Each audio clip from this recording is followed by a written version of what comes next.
हरे कृष्णा। आप सभी का दिन शुभ और मंगलमय हो। आज आप सब विजया एकादशी व्रत कथा सुनेंगे।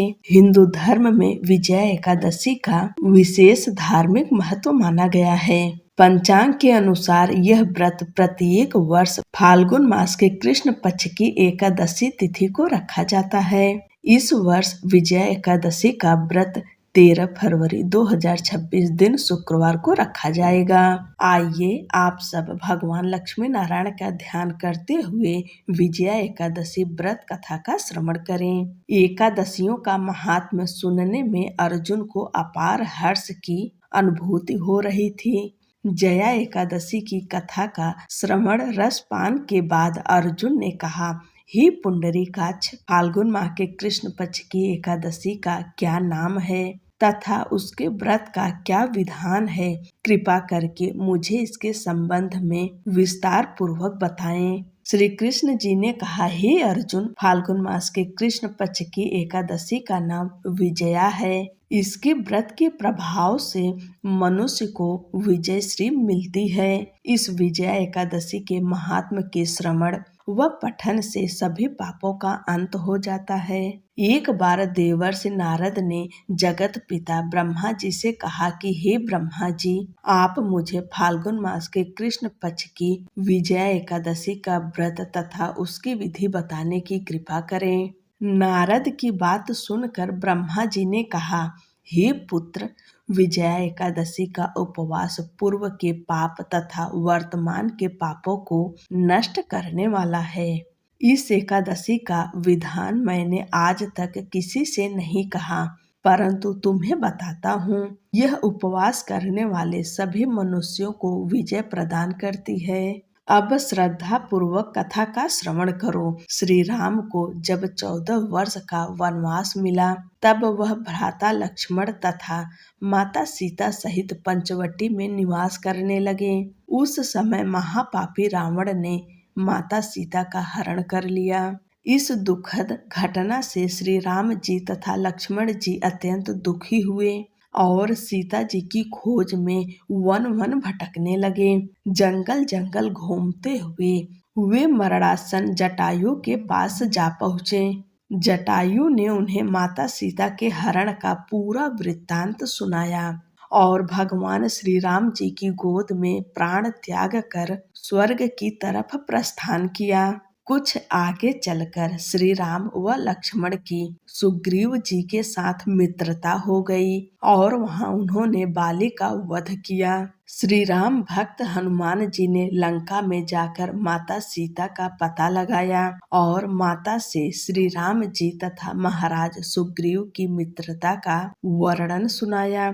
वहां से लौटकर हनुमान जी श्री रामचंद्र जी के पास आए और अशोक वाटिका का सारा वृत्तांत कह सुनाया। सब हाल जानने के बाद श्री रामचंद्र जी ने सुग्रीव की सहमति से वानरों तथा भालुओं की सेना सहित लंका की तरफ प्रस्थान किया। समुद्र किनारे पहुंचने पर श्री राम जी ने विशाल समुद्र को घड़ियालों से भरा देखकर लक्ष्मण जी से कहा, हे लक्ष्मण, अनेक मगरमच्छों और जीवों से भरे इस विशाल समुद्र को कैसे पार करेंगे? प्रभु श्री राम की बात सुनकर लक्ष्मण जी ने कहा, भ्राताश्री, आप पुराण पुरुषोत्तम आदि पुरुष हैं। आपसे कुछ भी विलुप्त नहीं है। यहाँ से आधा योजन दूर कुमारी द्वीप में वक्दालभ्य मुनि का आश्रम है। वे अनेक नाम के ब्रह्माओं के ज्ञाता हैं। वे ही आपकी विजय की उपाय बता सकते हैं। अपने छोटे भाई लक्ष्मण जी के वचनों को सुन श्री राम जी वक्दालभ्य ऋषि के आश्रम में गए और उन्हें प्रणाम कर एक ओर बैठ गए। अपने आश्रम में श्री राम को आया देख महर्षि वक्दालभ्य ने पूछा, हे श्री राम, आपने किस प्रयोजन से मेरी कुटिया को पवित्र किया है? कृपा कर अपना प्रयोजन कहें प्रभु। मुनि के मधुर वचनों को सुन श्री राम जी ने कहा, हे श्रीवर, हे ऋषिवर, मैं सेना सहित यहाँ आया हूँ और राक्षस राज रावण को जीतने की इच्छा से लंका जा रहा हूँ। कृपा कर आप समुद्र को पार करने का कोई उपाय बताएं। आपके पास आने का मेरा यही प्रयोजन है। महर्षि वक्दालभ्य ने कहा, हे राम, मैं आपको एक अति उत्तम व्रत बतलाता हूँ, जिसके करने से आपको विजय श्री अवश्य ही प्राप्त होगी। यह कैसा व्रत है मुनि श्रेष्ठ, जिसे करने से समस्त क्षेत्रों में विजय की प्राप्ति होती है?